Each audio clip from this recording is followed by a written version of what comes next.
Well, thank you very much, Andrea, for a great introduction. I'd like to start with two things. First of all, a prayer, and then secondly, a reminder of a statement made by our diocesan bishop not so long ago in June. And then I'll outline the purpose of this session, which is slightly different in its focus from some of the other sessions that you may have been listening to. And then we'll see how we do with following that outline. So let us pray. May God bless us with discomfort at easy answers, half-truths, and superficial relationships, so that we may live deep within our hearts. May God bless us with anger at injustice, oppression, and exploitation of people, so that we may wish for justice, freedom, and peace. May God bless us with enough foolishness to believe that we can make a difference in this world, so that we can do what others claim cannot be done. Amen. And then I'm starting with a reminder of a statement made by Bishop Andrew on Friday, June the 11th this year, which caused a certain degree, I'm told, of consternation in our diocese. And this is what he said, because this was because the Pride celebrations had to be cancelled due to COVID. And he said, "As a church, we stand with our gay, lesbian, bisexual, transgender, two-spirited, queer, and questioning siblings. While we cannot be marching together as proud Anglicans this year, parishes large and small in small villages and large cities are finding creative ways to be proud. I know of one parish," he says, "that had painted a rainbow flag on its front steps for the month of June. Another has built funds into its annual budget for a transgender ministry. Others are having online services and celebrations in the joyful spirit of pride. As we rejoice in the beautiful diversity of God's creation, the College of Bishops invites you to celebrate, support, and stand with our LGBTQ two-spirit siblings and their allies in whatever way you can. And we look forward to being back on the street next year. Happy Pride." So I thought that there couldn't be a nicer introduction, hopefully, to this workshop than the words of our diocesan bishop. So I'd like to thank my two co-hosts. Many of you know them. Cormac Culkeen is the Director of Children, Youth and Family Ministry at All Saints Peterborough, and Genesis, Edna Bovas, is the Director of Family and Youth Ministry at St. John's, West Toronto, where I'm an Honorary Assistant. Now, with the retirement of Bishop Jenny, Bishop Kevin Robertson has become the diversity officer for the diocese. So I've been having some discussions with him about transgender ministry, where we come from, where we might go. And he is, I'm delighted to say, extremely interested. So when I talked to him about this workshop, I put a proposition to him. I said, how would it be if we use the time in the workshop, and we'll record what people say, to look at a couple of things, to look at what are the opportunities for trans ministry in the future, coming out of COVID and changing circumstances, and what are the challenges that we're facing. And then what we can do is spend the next few months working on a plan for possibly reshaping transgender ministry in the diocese, on the principle that, as I said to him, I don't want to be in next June wearing a t-shirt that says more of the same, or a t-shirt that says much more of the same. I'd like to be wearing a t-shirt that says much more of something different. And Bishop, if you ask me what that looks like, I have to tell you that I really don't know, but I think there's a lot of people in this diocese who are perfectly able to work together, you know, to come up with some new ideas. So he's looking to this workshop to be possibly one of the kickoff points for a review of transgender ministry.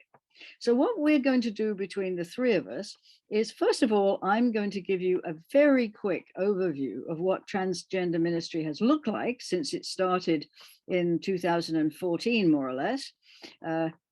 Genesis is going to talk about the community insights and challenges that they encounter in their work. Cormac's going to talk about the local area experience in Trent Durham of what it looks like for youth and being in an area. And then I'm going to sum up with some of the very positive things that are just starting to happen as we come out of COVID. And then if you're willing to, we can take the rest of the time to have a collective discussion on opportunities and challenges as you see them. You can send information into me or at St. John's, West Toronto, or however you like. And then we will have a prayer, and we'll go about our ministry to trans people and others, you know, with through the grace of God, we hope. So if that's acceptable to all of you, right, perhaps I can start by saying what have we been doing since 2014, and why did I choose 2014 anyway? Well, that's a personal thing. I discovered very late in life that I was transgender about 2011. And by the time I came to terms with it at all, I had been ordained an Anglican. So I went off to see the bishop and to see Colin. And he said, well, Margaret, I have no trouble. Hey, Margaret, your sound's gone. It's almost like you put your hand over your microphone. Oh, I put a piece of paper over my, yeah, I'm sorry. I did that yesterday. That's good, we got it. Thank you for pointing that out. Anyway, so back in 2014, Bishop Colin said, oh, I have no trouble you doing transgender ministry, Margaret, as long as you do it from an educational point of view, and you start with your own clericus, because they know you and you know them.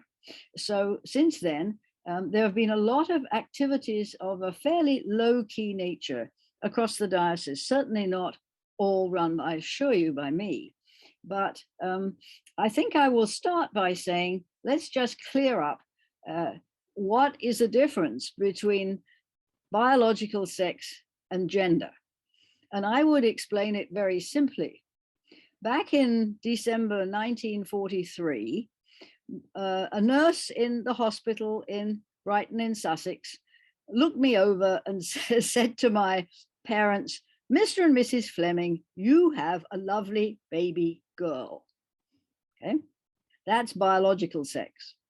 By the time I was about 3 or 4, I was brought up to be a well-behaved sort of child. And so I was taught to say, Our Father who art in heaven, when I went to bed, and God bless Mummy and Daddy, and Tootles the cat, and all that sort of thing children say. And I had invented a secret prayer of my own. And it went like this. Please, God, let me wake up as a boy and let my name be Michael.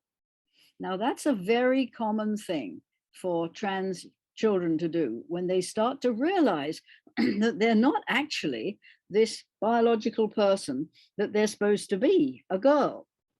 And so one of the happiest moments of my childhood was when a very grubby little boy in my neighborhood looked at me and said, gosh, Margaret, you're almost as good as a boy.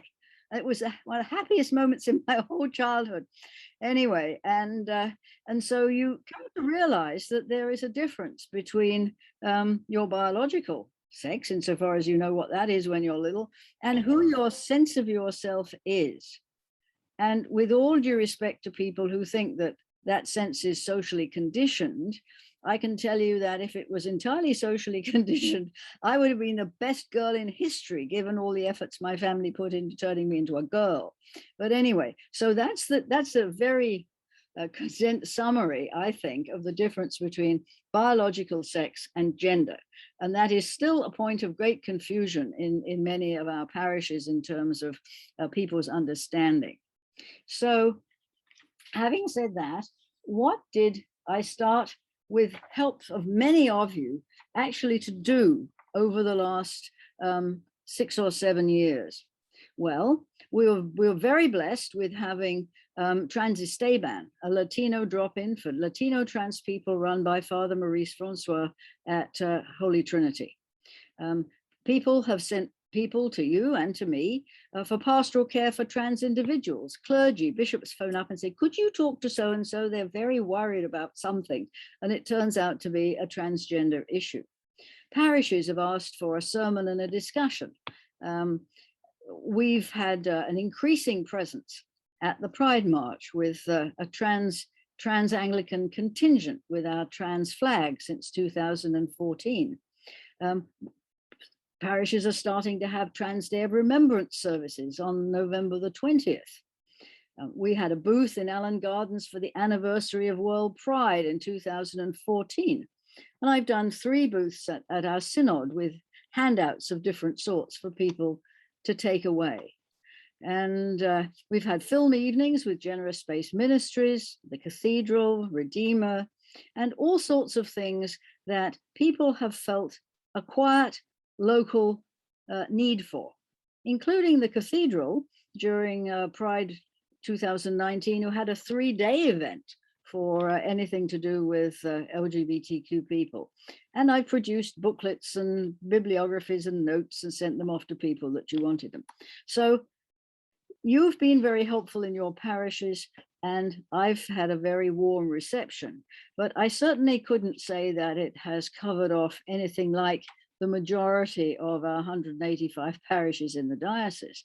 It's covered off maybe a couple of dozen, but that's about as far as it's gone so far. So the question then is, where do we go from here? Do we keep this peaceful, low-key system going, waiting for people to express a concern, and then one of us goes out and talks to them and tries to help people?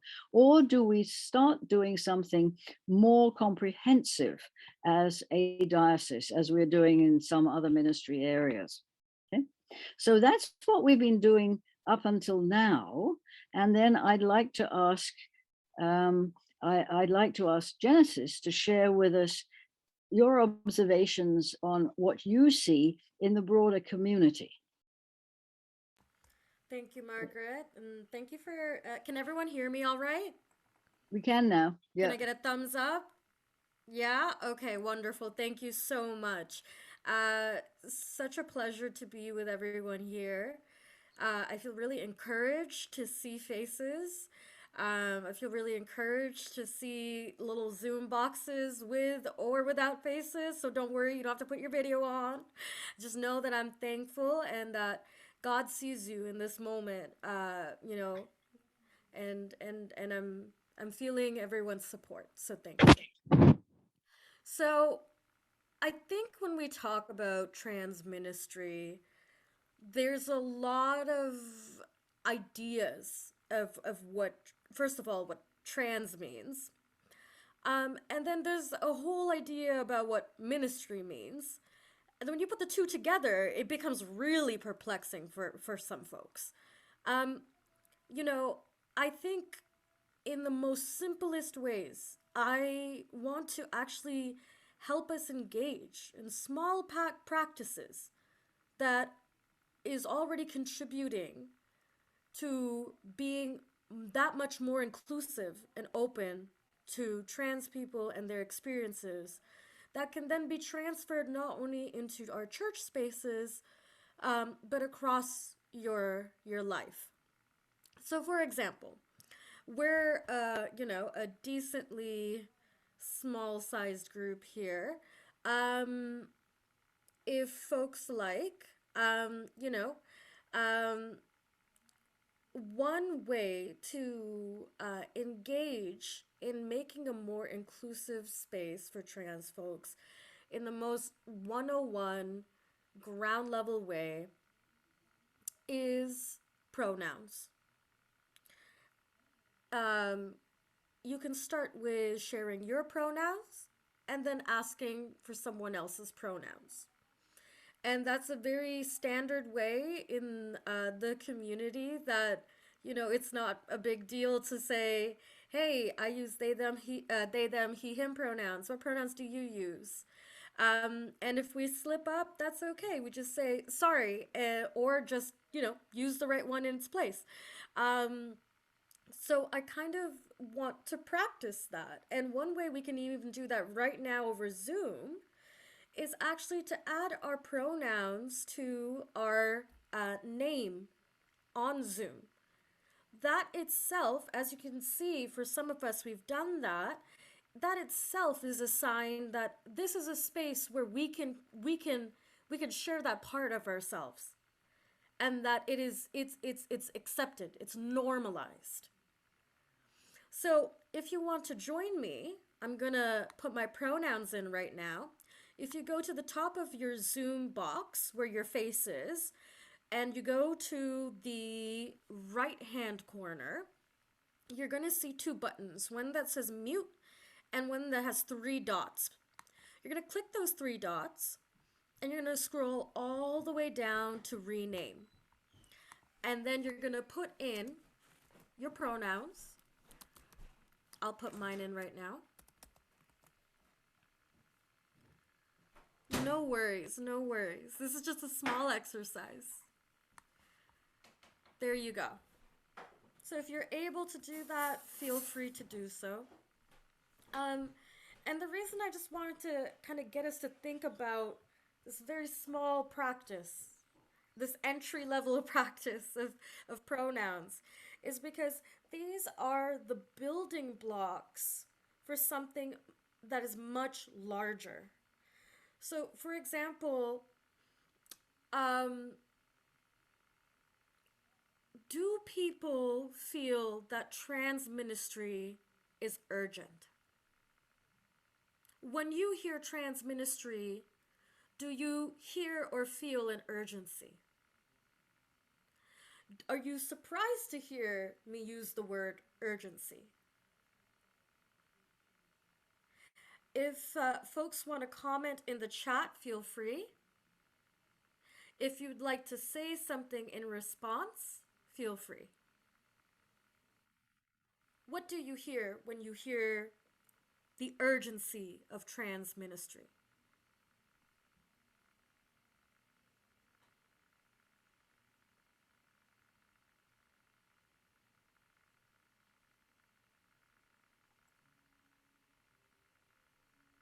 Silence itself is such a powerful statement. And yes, I feel that urgency. Wow. I see the comment you made, Anne. That's wow. See you too, Jean. There is a deep urgency. If that is news to you, you're lucky. you have a sense of your gender and your identity that feels congruent with the way society sees you. And believe it or not, that really changes the way that people interact with you. There is a deep urgency to trans ministry. Trans people, especially trans youth, face huge numbers of being on the streets, not being able to find affordable housing. There's huge numbers of, trigger warning, content warning. We're going to talk a little bit about mental health. There's huge numbers of violence against the community, all forms of it. And mental health for trans people is an overall holistic health.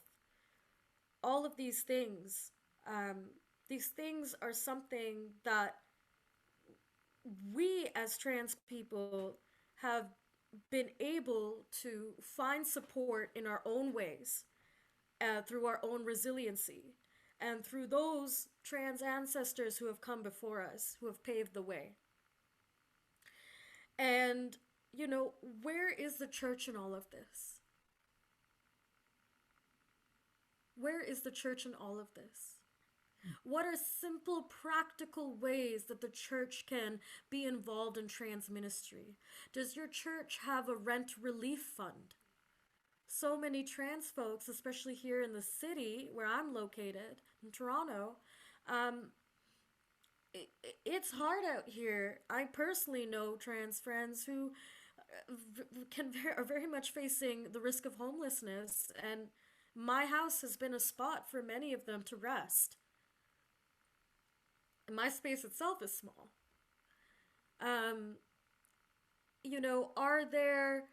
Are there ways in which our church is giving opportunity for trans artists artists, trans people who are engaged in spirituality, trans Anglicans in particular, if we are a church for them, where are we making space? Where are we making space? Okay. Okay, well, thank you very much, Genesis. I'm going to move on now to Cormac and the perspective from the areas. Cormac, over to you. Sure. Hi, folks. It's nice to see all the faces and plenty of familiar ones. Myself, like Genesis, we have a few things in common as the folks who are kind of chatting right now. Margaret, Genesis, and I can all be linked in and associated with the motley crew at St. John's, West Toronto at times, across different times, which is fun. Yeah. And also Genesis and I both are involved in youth ministry, and that's I'm the area coordinator for youth ministry for Trent Durham right now. Are there any Trent Durhamers here right now? Hey, that's excellent. I love that. Nice to see us. So I am currently coming to you from my living room in Peterborough / Nogo-Jiwanong, which is Anishinaabe territory under the Williams Treaty. And I say so not to be trendy, but because gender and colonization and the land are all tied up. So we might as well name it and roll on from there. I think if I was going to speak to kind of two-ish things, the first would be speaking about regionality around trans ministry. The Diocese of Toronto is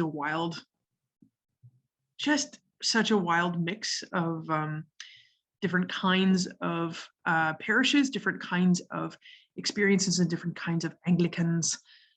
So even in the Trent Durham area, you have this like huge mix between like those kind of multi-point parishes where you've got like 3 churches that have like 4 people in them and one clergy person for all of them, and like these little village churches to like Pickering that's got these big churches, and like kind of everything in between, to say nothing about the differences in diversity theologically.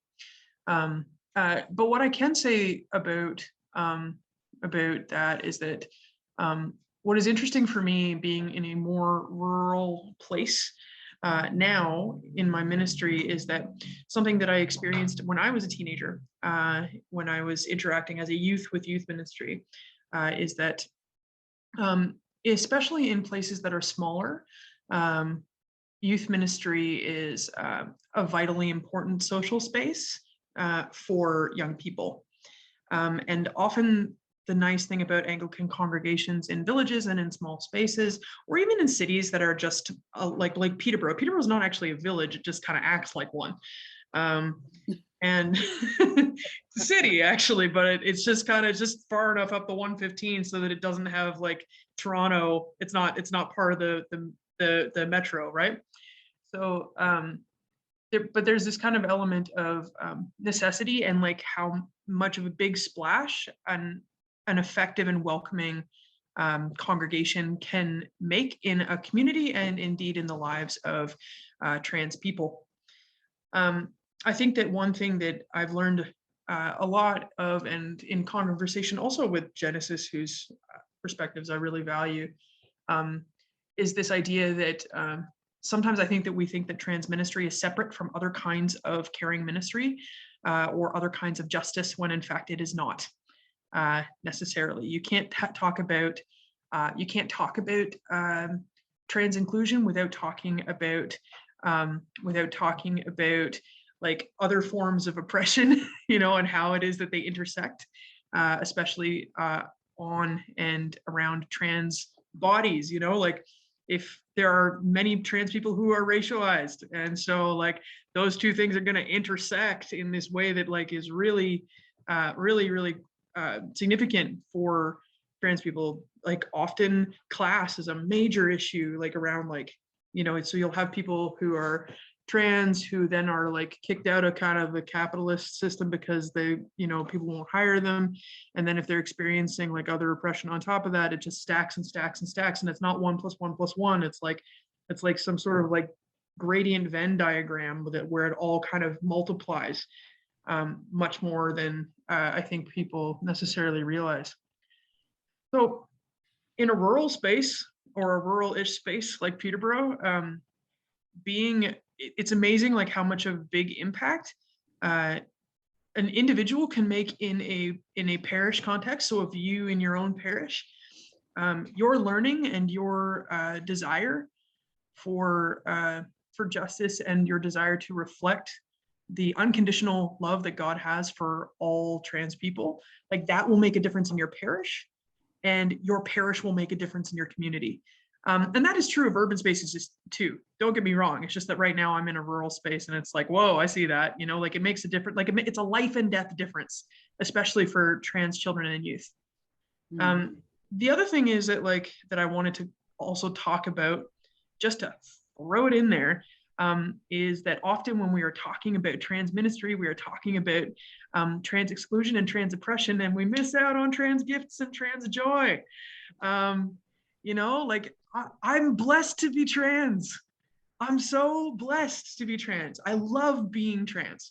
I am don't get me wrong, it's super hard and often somewhat annoying, but I really believe that I have been gifted in this kind of incarnational way with this body to I'm living in this body, and in living my life, I get to be possibility for trans kids. I work with trans kids in my ministries, not because I've got a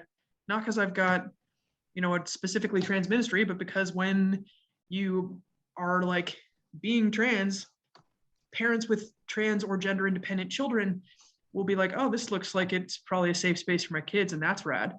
And the other thing is that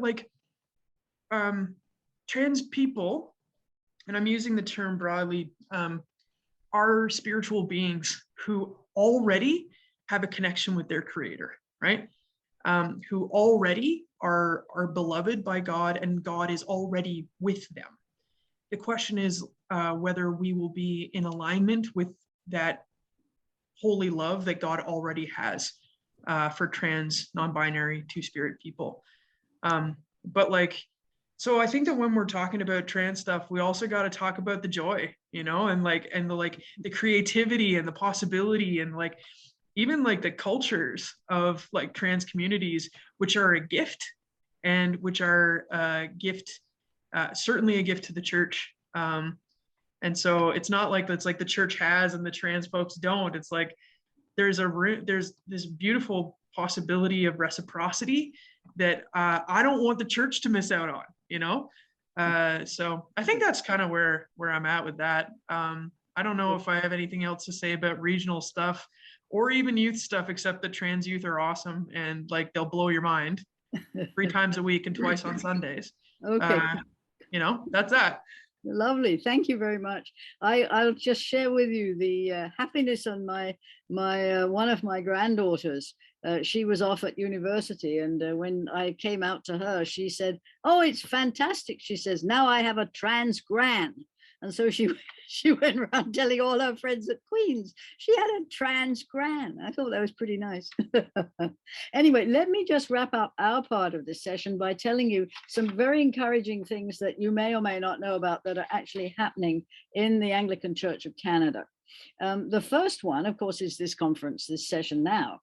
But secondly, our primate was very distressed about the outcomes of the votes on marriage, and decided that she wanted to do something groundbreaking in the area of transgender.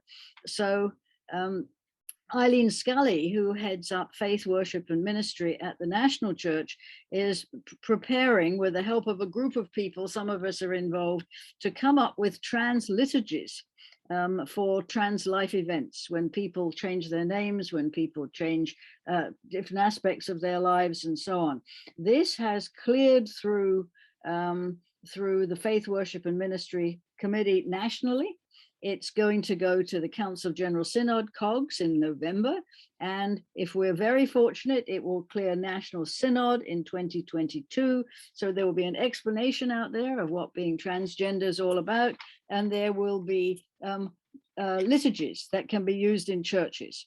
And looking at Cormac here, one of the sources was Cormac's own service that is part of the material that's being used by the National Church Office. So that's I think that's exciting and very encouraging. The second thing is that there's possibly going to be a 5th Anglican diocese for Indigenous Anglicans approved in 2022. And of course, that brings up the whole question of two-spirit spirituality.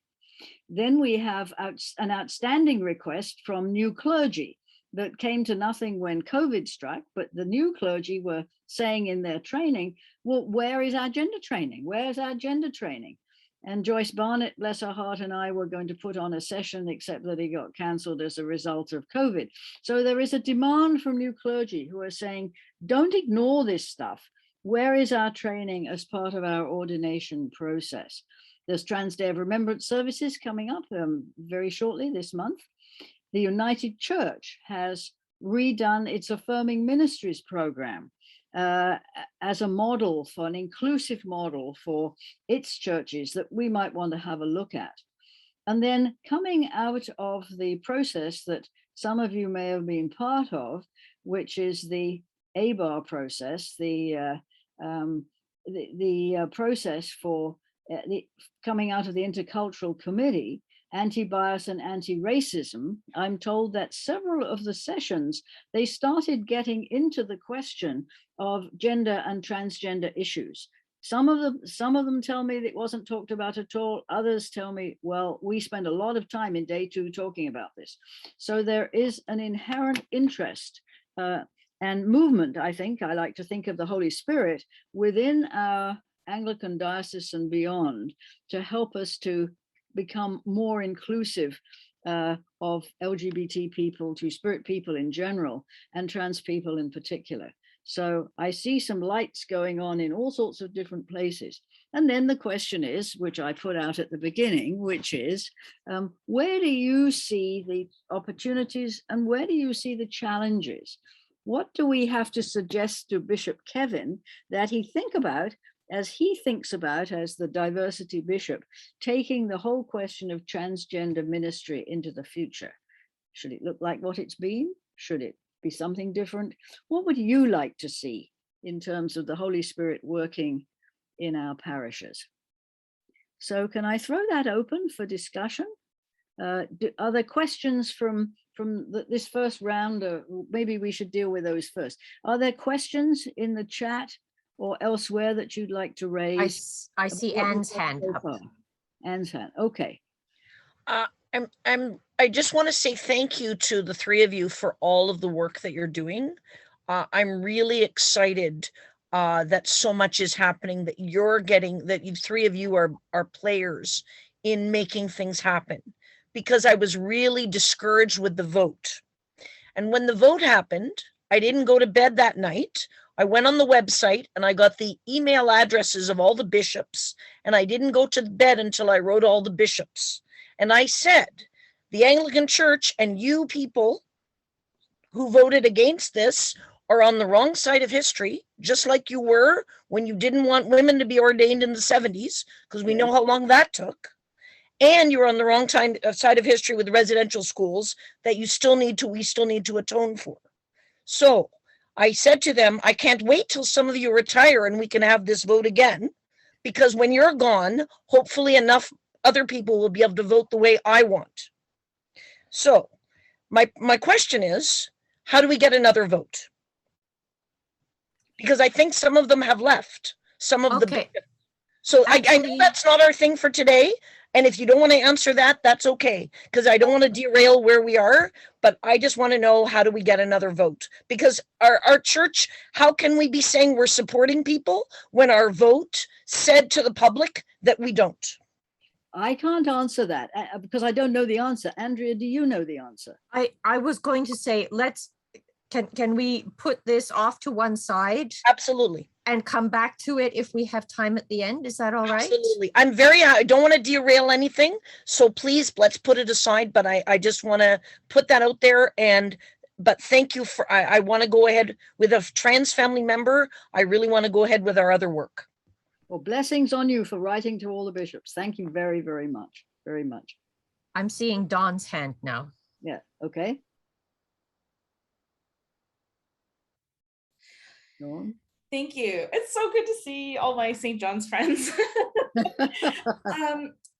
And thank you. I mean, I think Margaret, I think we all know Margaret, you are being incredibly humble because you have led the way and done so much of this work. And you're very generous to share the credit, but really you've done an enormous amount of work, I know, and brought so much passion. So thank you. As we're kind of brainstorming, I just want to offer a suggestion. I'm sorry, construction here all the time. You three are doing a marvelous job here, but just statistically, the number of trans people in our populations is so low. And I think for those of us who are here as allies, if we can think of ways that do not rely only on trans folks to do the work. Yeah. I think that's really, really important. We want to take our leadership and our cues from trans people, but not add even more labor to the incredible work they're already doing. Thank you. There's a tremendous tension between the saying nothing about us without us. You know, many of us have been to Synod and seen a whole line of people on the platform, all earnestly opining about the lives of LGBT people, all of whom are straight. You know, and I mean, the LGBT people at Synod say, "Oh, where are we in all of this?" So that's an inherent tension. But on the other hand, you're quite right. There are very few trans people in the population. There are only about 5% at max, 3%. You know, sometimes depending on the statistics you get, you translate that into the number of people in our parishes, and it's not a lot of people. But where you get the leverage is those people with the people that they know and their allies and the people in their communities, you know. So it has a multiplier effect, even though there aren't a lot of us. But I saw Maggie. Maggie, did you put your hand up? Is that Maggie? Yes. Yes. Okay. Do we go to Maggie next? Yeah, this is sort of both coming out of Dawn's comment and something I wanted to talk about anyway, which is that if you say there's 3 to 5% of the population who are trans, that's one specific definition of trans. Yes. And I think that we are increasingly coming to understand that there is a whole spectrum of gender, there is a spectrum of sexuality, there is a much greater richness of ways of being human than straight, gay, trans. Yes, that's quite right. Thank you. And that there are people who are more visibly, more openly divergent from the norm, who bear much more of the burden of visibility. There are people less visibly divergent from the norm, but to a very large extent, what I want to try to communicate to people in my congregation in a way is that this is actually not an issue which is just about there's some trans people and we should feel sorry for them. Yes. It's about gender is way more complicated and fluid and interesting than you think, and this is an issue which concerns every one of us. Yes. So that's... Yes, thank you, Maggie. That's a very important correction to kind of the way I was pitching it, because it is true. We run into people of all different kinds and all different varieties. And people are now feeling comfortable being not just, a straight man or a straight woman. They can be somewhere in this wonderful constellation of human beings that God has created for us. So, thank you. I think Genesis. Yeah. I think something to really ponder about when it comes to, when I brought up this idea of urgency, is why like, what does that observation or statistic tell us? Why is the number of trans people so low? How did we even get that number? And does just because someone is a minority, does that exclude them from being centered if they're one of the most vulnerable in our justice movements? Well, So we got it from the psychotherapy world, I think, 10, 15 years ago, when being trans was something that was fairly new to everybody, and psychotherapists started collecting statistics. Places like TransPulse started collecting statistics and so on. So the statistics were collected on a fairly prescriptive basis. right, And since then, we've thought, everyone is slowly broadening out. so what I'm trying to say and get people to really understand, and Cormac alluded to this earlier, Yeah. is that what you're seeing and what we're experiencing is colonization. That's why they decimated whole ways of being trans and queer, and to the point where trans and queer themselves have become colonized terms. So Really? if these are new ideas and new concepts for you, I really urge people to reach out, have conversations with people like me, Cormac, and Margaret. Do research, Google, try to listen to Two-Spirit Indigenous voices, especially based here across Turtle Island, because they are leading the way for what it means to do trans ministry in a lot of ways. Mm-hmm. Okay. Thank you.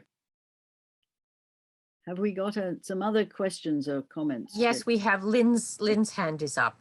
Lynn. Thank you, Lynn.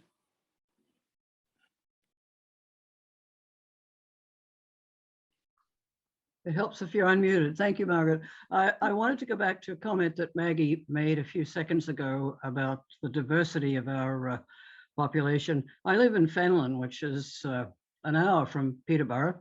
Yes. And I smile when Cormac calls Peterborough small, because to me, Peterborough is a city. I live in a village of 1,800 people. Anyway, we have a small group in the village that we just started recently, and it's made up of one of the shopkeepers. He's a gay male. I'm a lesbian. We have a couple of young women who are bisexual, and we have transgendered people, and we meet once a month. We meet in the storefront, which is Great Finds on the main drag. It's a safe place. It's been created as a safe place, despite the fact that you may have heard in the news 2 summers ago, it wasn't so safe. 3 males from another village decided that they did not like us LGBTQ people, and they actually stormed the store. But Randy, who owns the store, has turned that around, and it truly is a safe place for all of the diversifications that are living in this tiny village. It's the most wonderful thing. And for me especially, I'm the elder statesman. I'm 74 years old. I, like Margaret, have known that I was not a heterosexual woman since I was about 6 years old. So it's been quite a journey, and it's wonderful to live in this place. And Cormac, I'd like to offer my help and support if there's anything I can do. Is Suzanne McMillan at your church? Yeah, big time. Suzanne's a force. Okay, well, I'm praying that I will at some point in time become a deacon. She's my deacon companion. So if you have a chat with her and she thinks that I might be a helpful addition to your team, I'd love to do something with you. My deacons are my favorite. Claudette knows this. Well, she's the most wonderful deacon. Yeah. Anyway, thank you. I've gone on far too long, but Maggie, I appreciated you earlier today, and I appreciate your inclusion right now. Thank you. Yes. Yeah. Any other observations from people?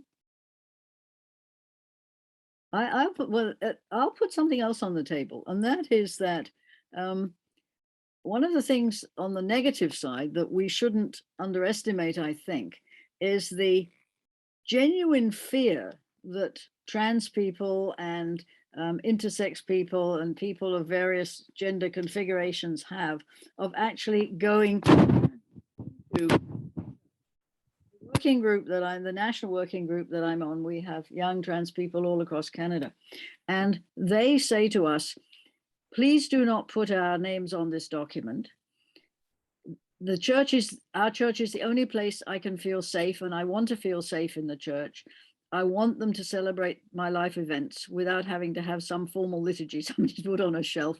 You know, they have a very different view. But the thing that was really struck me was the anxiety and fear that runs through the lives of these young people. And I can remember I volunteer with Transgender, which is the drop-in for Latino trans people at Holy Trinity. And we had an event one day.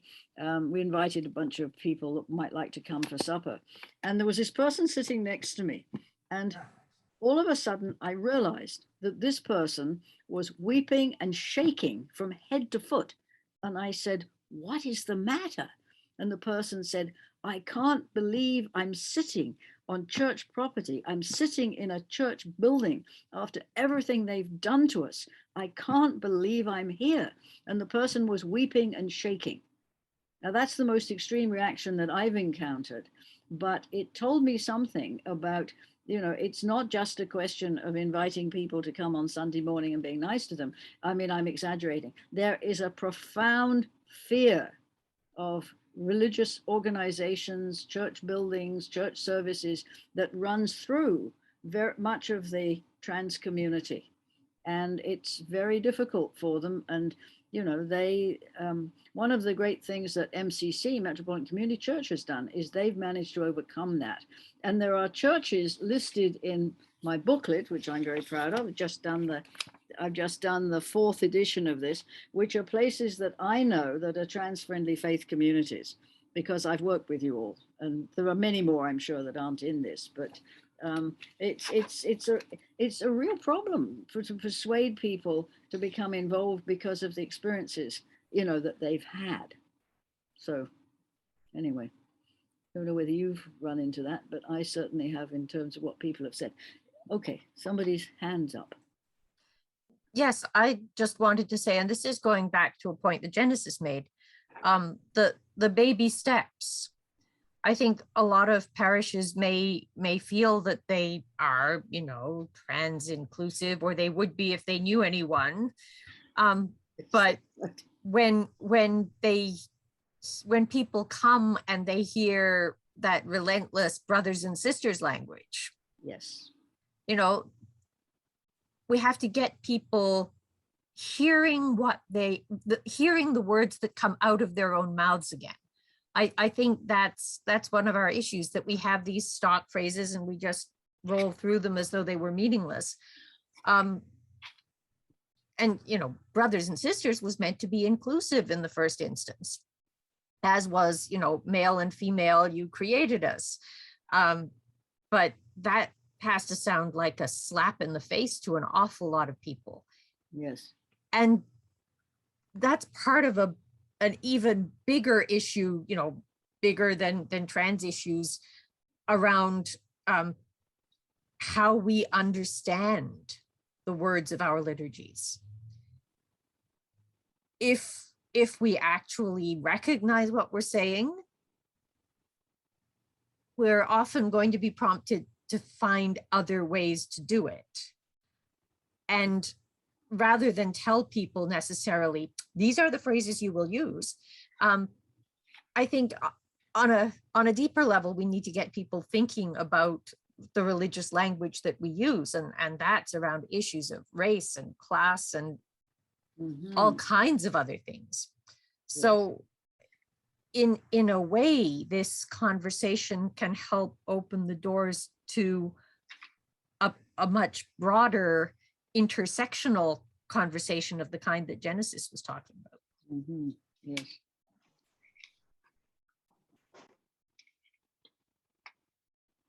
Okay, Cormac? Yeah, I just wanted to jump into, like, you know, I think that often when we're talking about, it's like, okay, trans inclusion, like we often are like we often make it about bathrooms and language. Or like,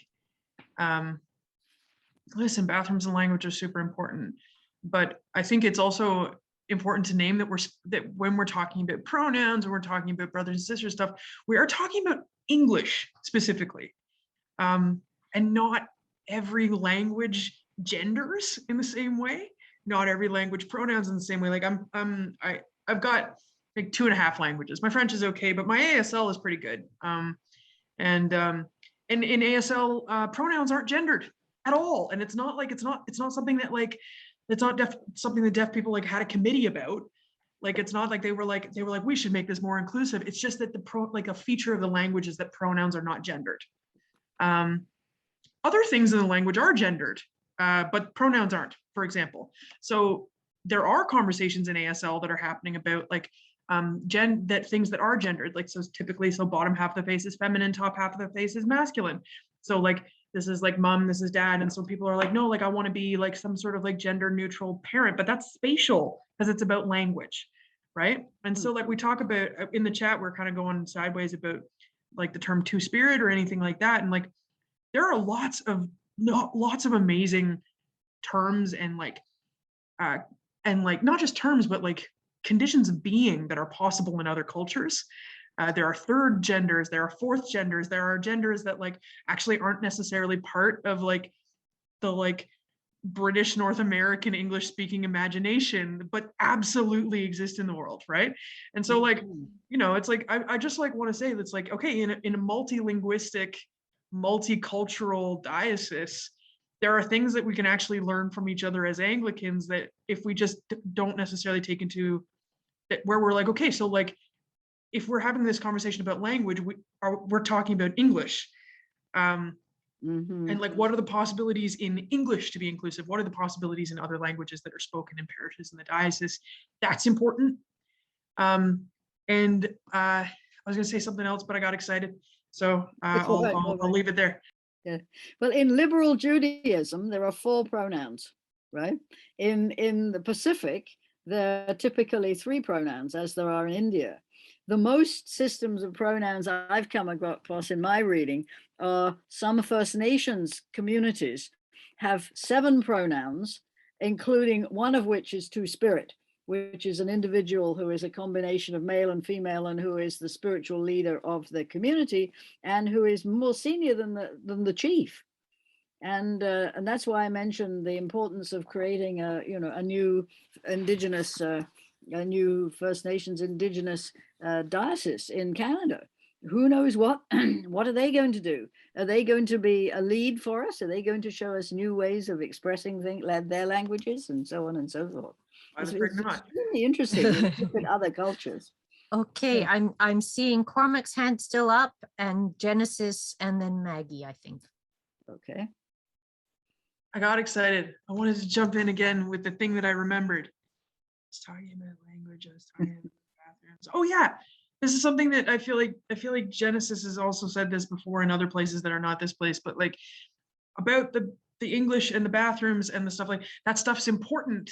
But like also like we need to think about feeding people as trans ministry, and like that's trans ministry. Feed people. Like trans people are hungry. Like, you know, it's like, or like housing people, 100% trans ministry.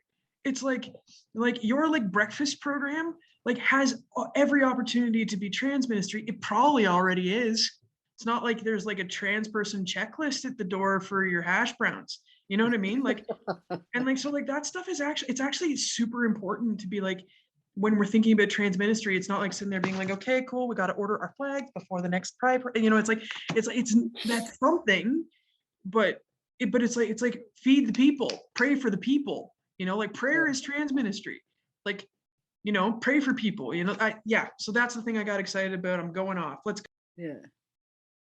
Okay, thank you. We've got 18 comments somewhere in the chat. Now, I haven't been monitoring this. I should have been, I think.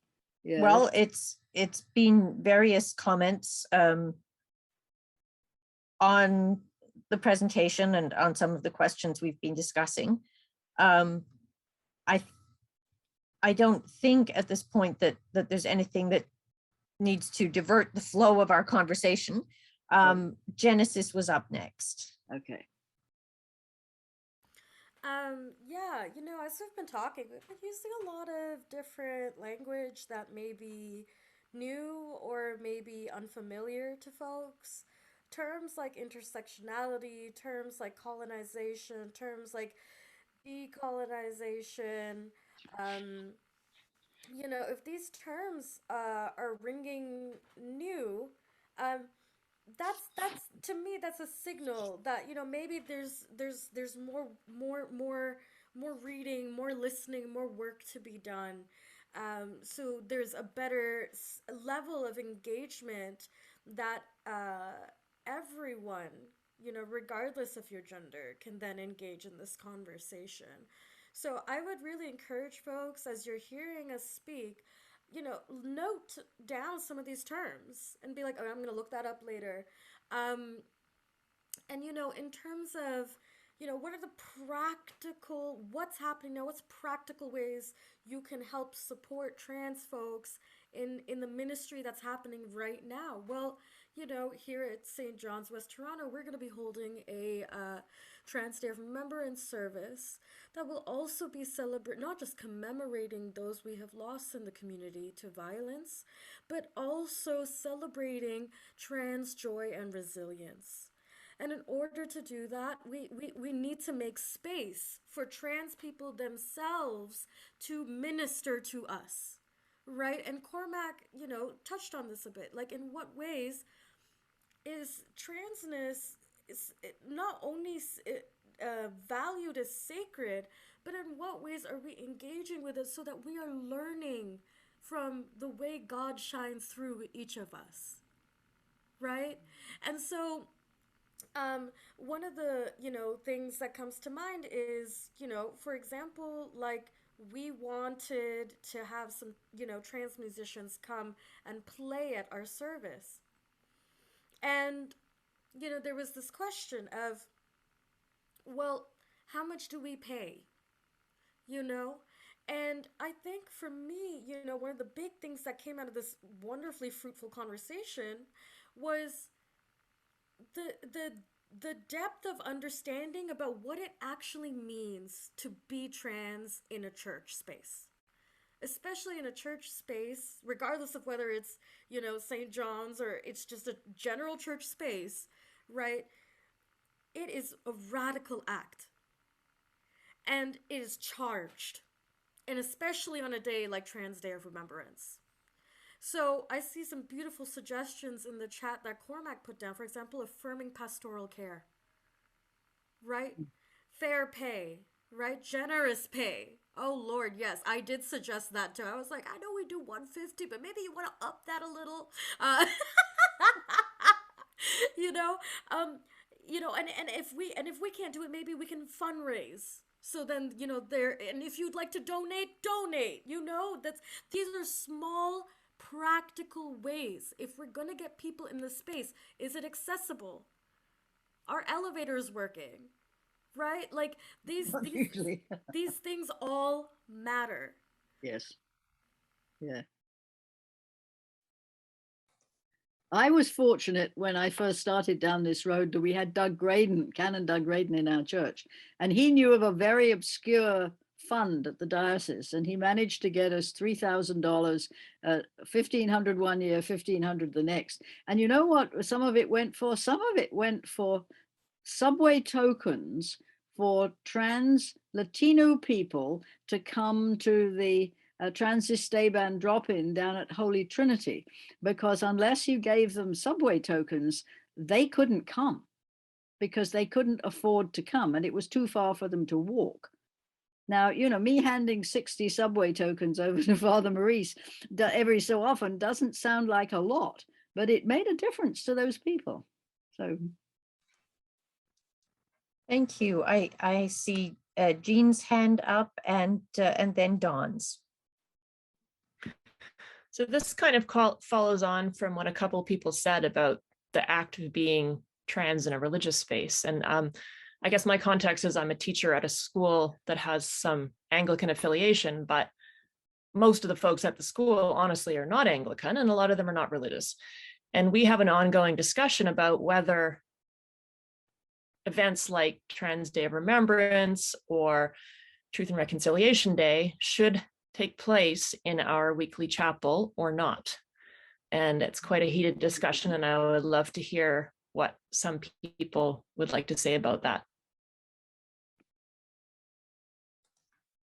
Can we see if anyone wants to jump in on that? And then we'll go to Dawn. Mhm. Well, I would just tell you a rather entertaining story. I used to work at the city of Mississauga, and Hazel McCallion, who is a staunch Anglican, used to insist that all the council meetings started with the Lord's Prayer. And she'd say, I invite you to join with me in the Lord's Prayer for those who wish to do so. And if you didn't want to do so, you sat down, you see. And somebody said to her, how much longer are you going to do this, Madam Mayor? And she said, until somebody stops me. Which I thought was, quite a tough-minded Hazel sort of thing to say. So there you go. Anyway. But back to this whole question of Jean, when is it appropriate to introduce events of a religious nature, whether it's Anglican or Buddhist or Hindu for that matter, or Muslim, into a church space, into a secular school space? What do you do? Cormac, you seem to be saying something, but I can't hear you. The thing that I'm saying with my eyebrows is that I want clarity on the question, yeah, or the comment. Yeah. Okay. Okay, I guess to clarify, the school is officially Anglican, and we have a chapel and a reverend, but a lot of our members are not Anglican, and they come because it's a good school, not because it's Anglican. And we have an ongoing debate about whether there are some events in the year that we should remove from the chapel because of the history and the weight that it places. So this year, for example, Truth and Reconciliation Day was observed outside because people felt quite strongly that that shouldn't happen in the chapel. But I'm wondering what other people think. I'm one of the probably minority of Anglicans in the school. Okay. Any reactions? Yeah, my reaction would be the reverse. I mean, that's what we're supposed to be as the church, as bringing the gospel. So I'm just, and especially I'm really surprised. Which is semi-non-controversial now, would be kept out of that space. I mean, sadly, institutions, we all want to walk the safe path. However, you don't get any social change unless you do some risk. And Truth and Reconciliation, to honor that day in the chapel, boy, that's low-hanging fruit. So I'm surprised that they wouldn't pick the low-hanging fruit. I would say, recognizing the hardships of transgender people is a much more controversial topic in today's culture than Truth and Reconciliation. I'm not saying that's right. I'm just making my observation of where I think our current culture is. Yes.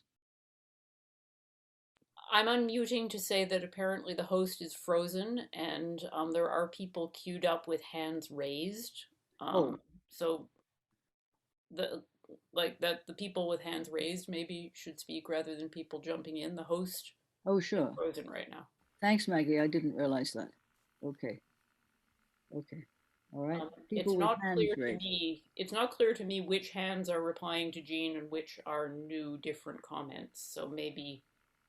Yes. You could clarify. Mine was a response to Jean. I don't know about Dawn or Genesis. My hand's been up for a while, but I would like, as I said in the chat, I'm interested to hear responses from the presenters. So I'd like to hear from Genesis before I continue. Sure, thanks, Dawn. I really appreciate that. Yeah, I think I'm just going to pin the conversation we've been having so far about the sort of school and the chapel and that kind of discussion just for now. And I actually want to ask a question. You know, there's been a lot of discussion so far about what transness is, what gender is, what the effects of colonization on that whole conversation. And I guess I am curious for, when we talk about truth and reconciliation, do people see these as separate issues? Because these things are very much connected. Mm. So I just want to keep making these connections that we keep siloing between these issues. I would rather we see the ways they have relationships and they converse, because that's how a system is built from the ground up to keep not only me, you, and everyone else apart, but it also keeps us in line. So I just want us to kind of think about the ways in which, when we start making these separations, in what ways are we separating each other's experiences and the ways that we actually have deep impact on each other. Yeah, thank you. Okay. Dawn, you've had your hand up for quite a while. Thank you again. Apologies for the hammering above my head. Okay. Also, apologies for my statement at the beginning. I realize I may have communicated to take work away from trans people. That was not my intent. I apologize. Something that I've been finding really life-giving is reading and learning how to queer religion and queer theology. So there's some, I'm a priest, I'm a grad student, so like education, preaching, Christian education are close to my heart. And there are some great resources out there about looking at our scriptures from a queer lens. And I think there's some great potential in preaching and in teaching some of these passages. A common one is, the calling of the baptism of the Ethiopian eunuch, and having a conversation around race and transness, and inclusion and baptism, but really not just focusing on the fact that this person, as I've always heard it, was an Ethiopian and wow, like just read the scriptures and wanted to be baptized, and like, wow, whoa, this person is trans, like this person has like a very complex gender and sexuality, and they're being embraced. So those kinds of lenses that we can bring, I think, are really important. And I've personally found incredibly enriching in my understanding of God, my relationship with God, my understanding of God's identity. And Maggie, you talked about this earlier. You alluded to it, and I'm wondering if this is something you teach at St. Stephen in the Field, and maybe some of the ways that you do that.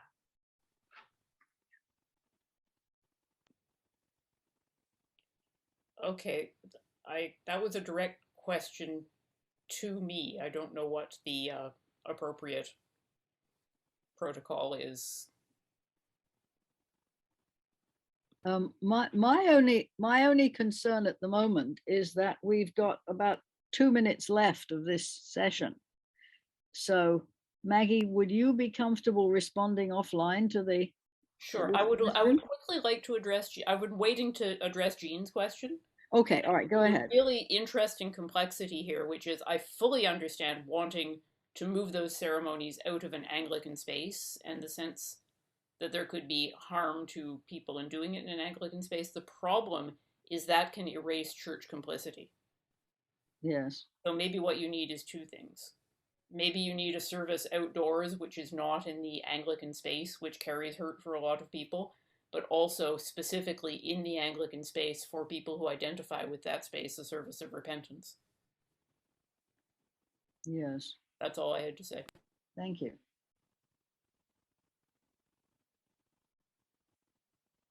Now, is there anyone that's been really waiting to speak that we haven't heard from? Elin, you're there, and we have to log off in 1 minute? Well, Andrea's having some difficulty with Yeah. some technical difficulties, so that's why I came back as sort of a co-host. And we do have another session starting in half an hour, which for those of us like myself who are hosting it means really in 15 minutes. So we can go over slightly, but maybe not more than Not much more. about 3 to 5 minutes. All right. I see there's another Andrea with her hand up as well. Andrea Ruddy, Okay. maybe? Yep, that's me. Right. Oh, hi, Andrea. Yes. Hi. So I have a quick question since we're going to wrap up soon. And some of the language stuff is new to me. So I'm wondering for sources of resources afterwards. And I also just wanted to comment that it's always been a challenge looking for inclusive language for hymns. And I can see this where this naturally flows into the opportunity for looking for language that's trans friendly for hymns as well. And it's a challenge finding resources. So I would love to share if anybody hears any sharing back and forth on that kind of thing, would be great. Thank you. Andrea does, I might say, a great job at St. John's West Toronto with a team of people who put the services together every week. So thank you, Andrea. Thanks for joining us at the last minute. Thank you. Okay. And there's Alexandra. I can see Alexandra, our new priest in charge at the top there. Okay. All right. Well, I would like to finish up with two things. I'd like to finish up by asking you the question I asked at the beginning, which is if we're going to provide some advice or some reporting, to Bishop Kevin, we've had a wonderfully fruitful discussion. We haven't come up with a plan, and I didn't think we would, but I think that it would be important for us to report out this discussion to Bishop Kevin to see how much we can take from it as he starts to work with people like everyone here to think about where to take transgender ministry forward, whether you define it fairly narrowly or whether you define it much more broadly in relation to gender-based ministry and intersectionality than we started off with today. So please, if you have ideas, suggestions, you can go onto the St. John's website. You can find my email. I can copy the others. And I'd be very grateful for any further thoughts that you have or ideas after you've had a chance to think about this. So can I just end with a very brief prayer that I'm fond of? It goes like this. May the peace of Jesus the Christ go with you wherever he may send you. May he guide you through the wilderness, protect you through the storm. May he bring you home rejoicing at the wonders he has shown you. May he bring you home rejoicing once again into our doors. So blessings to everybody. Thank you for your participation, and it's been a wonderful session. Thank you very much.